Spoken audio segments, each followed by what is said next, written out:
माझ्या मित्रमैत्रिणींनो, प्रीती अकॅडमी मध्ये तुमच्या सगळ्यांचं सहर्ष स्वागत आहे। मागील व्हिडिओमध्ये आपण कवी श्रीधर यांची माहिती बघत होतो।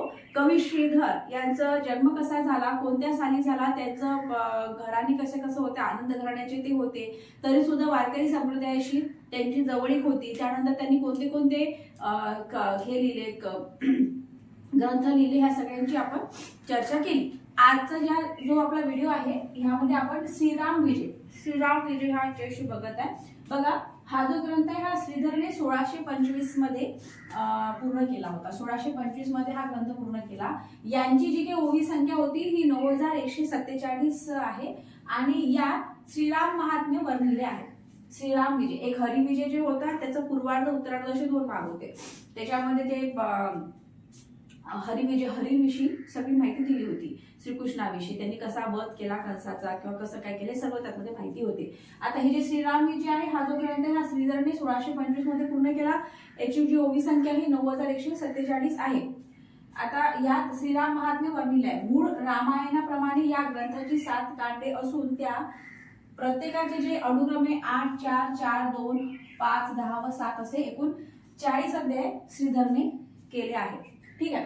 आता कवीने युद्धकांडास अग्रस्थान दिले। रामायणातील अनेक उद्बोधक कथांनी श्रोत्यास नीती सदाचार संपन्न करून त्यास परमार्थ प्रवण करणे हे त्यांचे ध्येय आहे। म्हणूनच फलश्रुतीमध्ये वाचकांचे दुःख व दारिद्र्य व संकट यांचे निरसन होऊन त्यास ऐहिक व पारमार्थिक सुखाचा लाभ होईल असे आश्वासन त्यांनी दिले।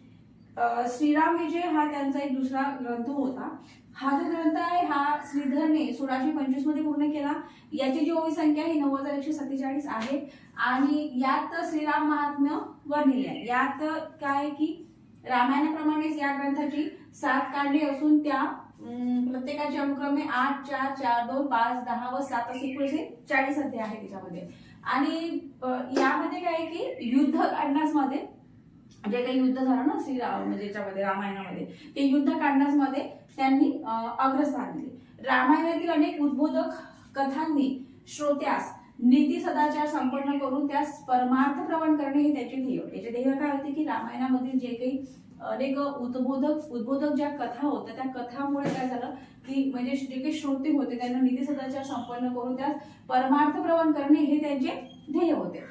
आता म्हणूनच काय झालं की फलश्रुतीमध्ये वाचकांचे दुःख व दारिद्र्य व संकटे यांचे निरसन होऊन त्यास ऐहिक व पारमार्थिक सुखाचा लाभ होईल असे आश्वासन दिले गेले। आता याच्या काही ओवी आहे बघू आपण। स्फटिक शिळेवरी श्रीराम बैसला तेव्हा घनश्याम, जेवी कैलासा द्यावया शेवा बलाहक उतरला, किंवा वेळोवरी घालिता कुठार जिरत जाय जैसा दूर, तैसरी श्रीरामाची बुद्धी तीव्र तर्क अपार न गरजे। ठीक आहे।